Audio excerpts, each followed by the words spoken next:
What is up, Gorilla Nation? It is Relentless here, bringing you yet another Division 2 build video.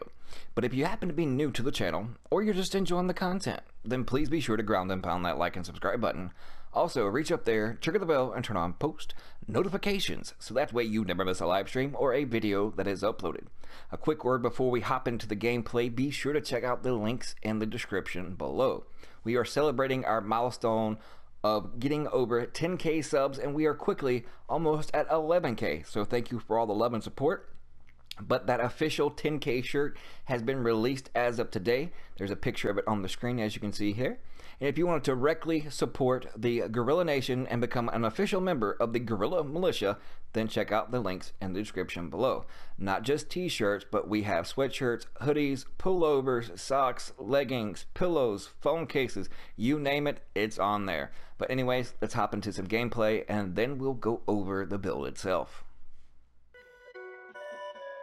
Oh, they shooting me. My shit's freezing bad.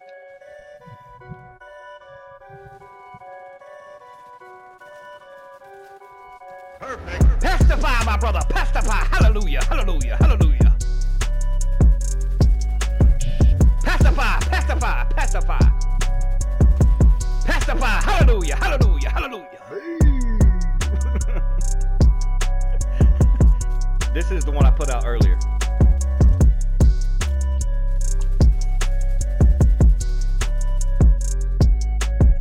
How'd that work out for you?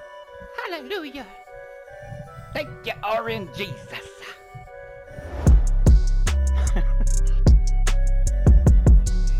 Yep. I got one too. Here, hold that.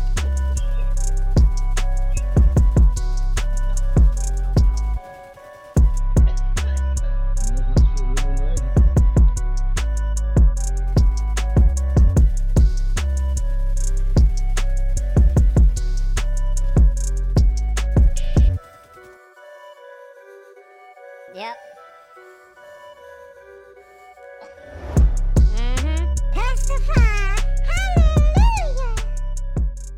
Alright, I hope you enjoyed the gameplay, so let's hop into the build and let's start out first with the specialist of choice, and that is the Technician.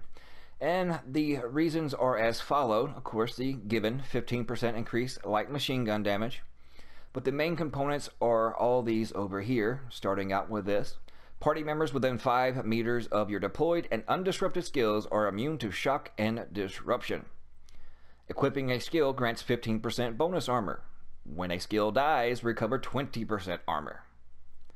Then plus 50% pulse resistance, and this is up to more or less personal preference on this next part.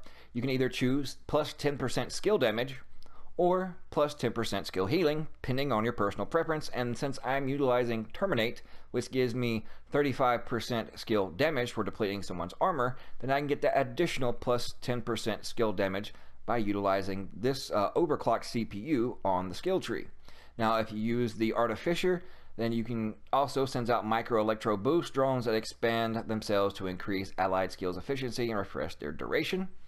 Also, you get the mod to increase the radius of the hive skill, and then the mod to increase the recovery rate of said hive. Also, you get these nifty EMP grenades that applies disrupt to all electrical abilities within the affected area.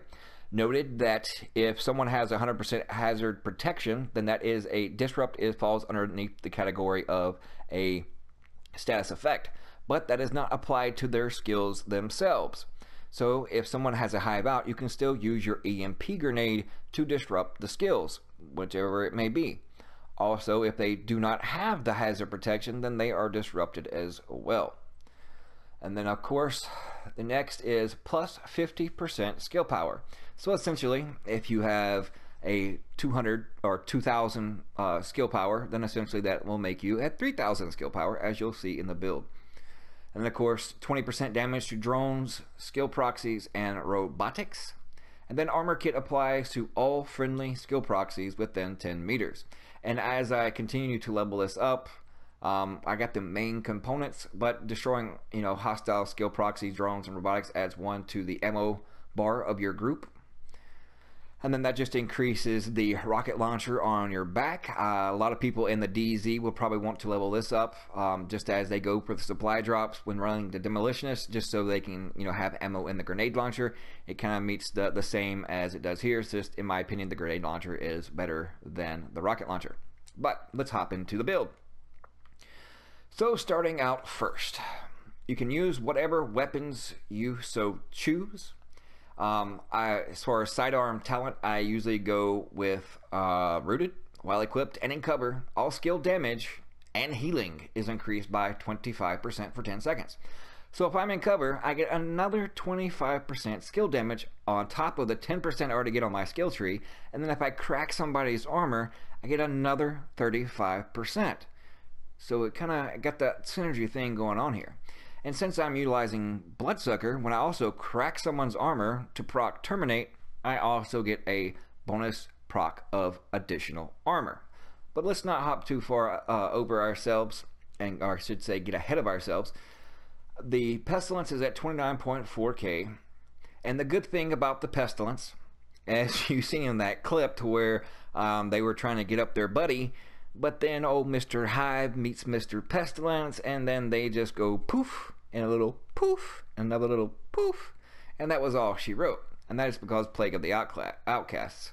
After hitting the same enemy 5 times, that enemy is inflicted with Plague of the Outcast for 10 seconds.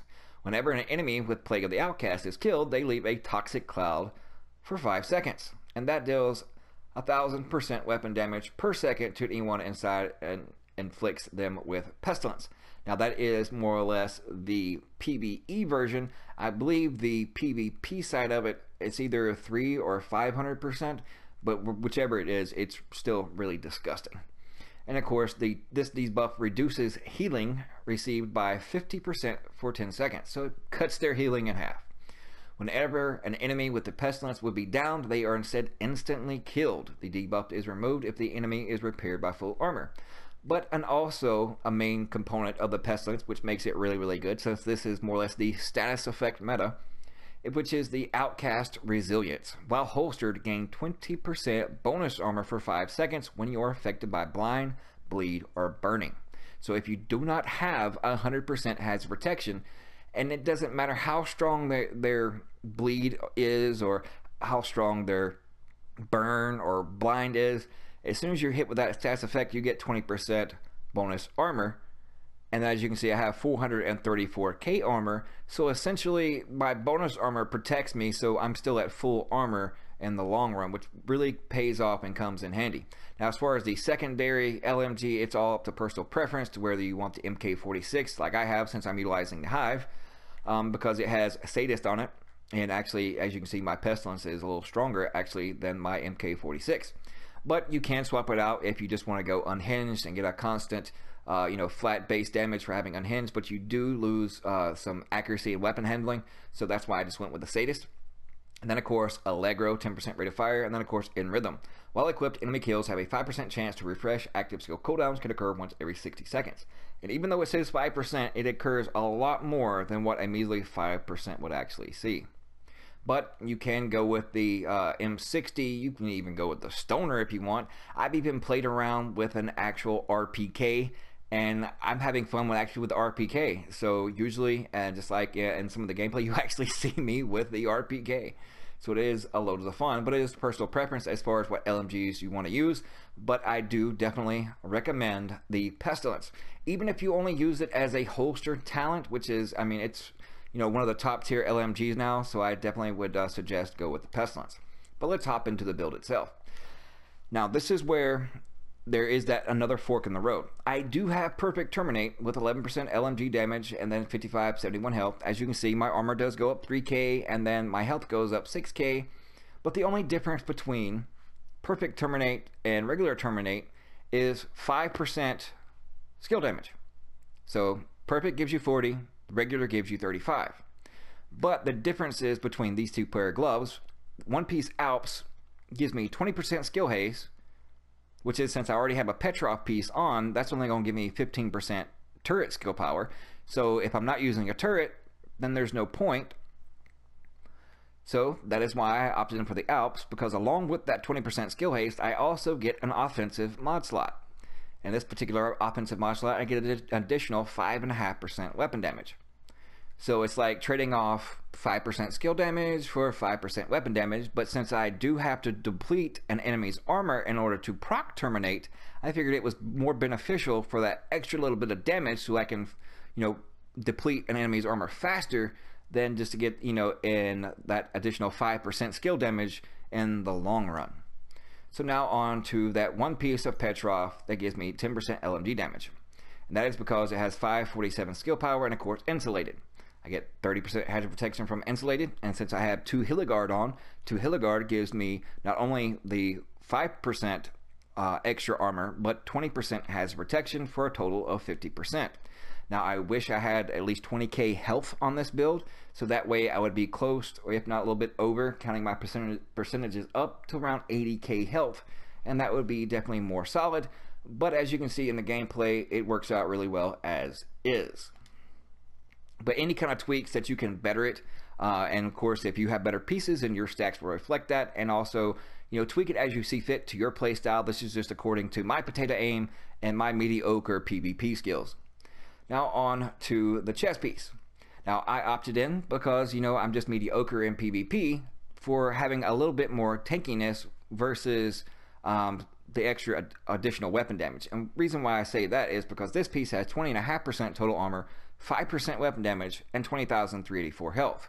Now if you're okay with going a little bit less than 400k armor, then I do have this other chest piece that has 20,785 armor, 27,000 health, and 14.5% weapon damage, which is a difference of 9.5% weapon damage. But yet as you can see, I lose over 50k armor, but I happen to gain 21k health.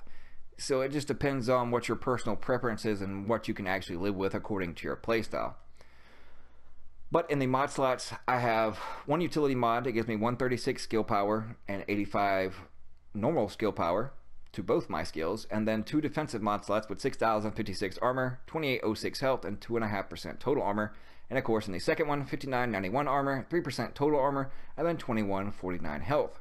But let me remind you of this.